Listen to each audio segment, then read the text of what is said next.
Hello guys, അപ്പോൾ ഇന്ന് ശ്രീരാമനവമിയാണ് കേട്ടോ. ഞങ്ങളുടെ വീടിൻ്റെ അടുത്ത് ചോറുട്രക്കാവിൻ്റെ അടുത്തൊരു ശ്രീരാമൻ്റെ അമ്പലമുണ്ട്.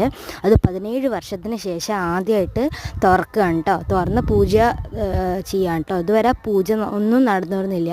ഒരു കുഞ്ഞി അമ്പലമായിരുന്നു. ഇപ്പോൾ ഗുരുവായൂരിലെ മുൻ മേൽശാന്തി വന്നിട്ടാണ് പൂജ നടത്തുന്നത്. അപ്പോൾ ഞങ്ങൾ അങ്ങോട്ട് പോയി കേട്ടോ.